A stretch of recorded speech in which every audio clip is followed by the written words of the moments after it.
Warren Shaw. We about to get into some game face some things. So you saying that to say what? I'm saying it's only because you're hearing it. No, you saying something. If you saying it, I'm hearing it because you saying it. What are you saying? Let it be said. It's time for another seg of Speak On It, my dude, Kyle Warren Shaw of the Baseline NBA podcast.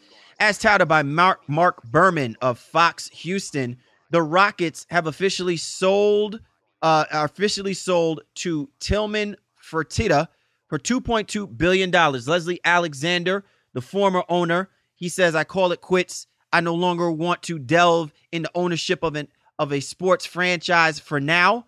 And he decides to sell the Houston Rockets. Shaw, what do you make of this particular move? I find it a little bit startling, but in some ways, I'm a little bit glad that the move that was made and selling it to the Tillman Group, I think is a solid move. It's more of a lateral move simply because Tillman is from the Houston area. I think it bodes well for the few Houston Rockets moving forward. This guy looks like he has some plans for this team in the future, and he must truly believe that this Rockets team has some possibilities of winning championships.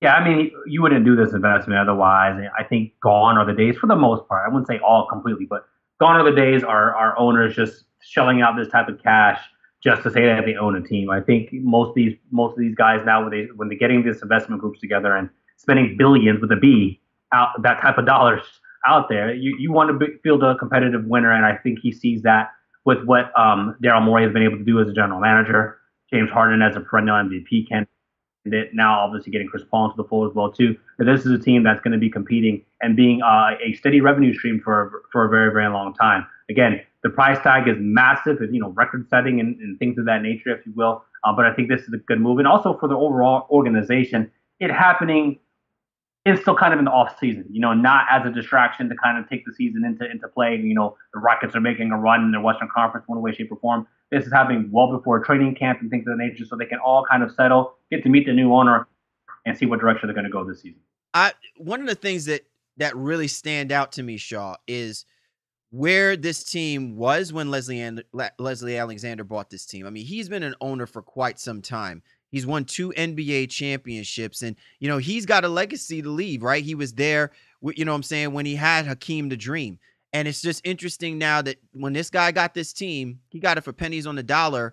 And the last time that this team was valued, it was somewhere in the neighborhood of close to 1.5. And yet he's figured out a way to get it for $2.2 billion. I mean, he's left the Rockets organization in a good place.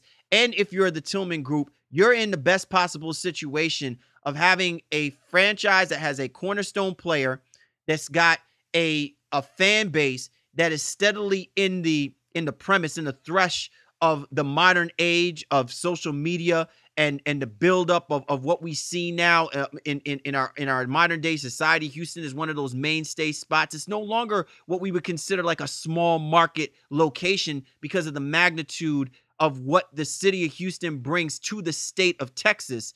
All of this comes into play, and this might exponentially build up the Rockets to be a powerhouse, something that we were talking about very easily when Mark Cuban was the owner for the Dallas Mavericks. Yeah, I think those are great points, and especially what you said about the city itself. We all know what's going through in the state of Texas right now and recovery and things of that nature, but the Rockets are a team that the city can definitely galvanize around because they are good, and they have high character guys on their roster who go give back to the community too. So I think Tillman, he goes out there and sees these types of things going on and understands that this is a product he can get behind and that his community is going to be behind for a very long time as well, too. So being kind of a hometown guy, and in addition to all those things, and buying a hometown franchise, it just speaks to the kind of the level of class that the city and that everybody in Houston has. I love that city. We went for All-Star a couple years ago, and, it was one of my favorite cities by far and away that I've ever visited. And, I thought about, hey, I could live there immediately after getting there. So I'm very excited to see what happens with the future of this team under his leadership, if you will. But obviously, it's going to be about what happens on the basketball court. And I don't think he's going to be afraid to spend to make sure this team stays one of the better teams in the Western Conference for a very long time. I'm wanting to see the matchups between him and Mark Cuban. I mean, think about it, Shaw. Both of these teams are in the same division. Both of these owners are billionaires. We often talk about, owners, and their enthusiasm of owning a team and the way that they go about running organizations from top to bottom. I want to see what kind of imprint the Tillman Group has on the Houston Rockets? How will we identify the Houston Rockets under the Tillman Fertitta era? Because to me, we defined the Leslie Alexander era very early on by the way that he was able to establish and cultivate the legacy of Hakeem Olajuwon, finally getting him some rings, putting some veteran guys around him, and giving people a little bit of that nostalgia of when, you know, Texas used to run things from a sports perspective, America's team in Dallas. And, you know, I had the multi-million-dollar man in A-Rod when he was at Texas Rangers. I'm really interested to see what the Tillman group is willing to do when they have a cornerstone player like a James Harden, who alone has ascended himself to being one of the premier superstar athletes, not just on the basketball court, but also globally. How they will cultivate and craft around this dude, I think, is a very interesting thing that we need to look forward to as we continue to watch the NBA season come on board. To check out the baseline, be sure to catch my man Shaw at Shaw Sports NBA or me at GameFace Lee, the show's Twitter handle at NBA Baseline.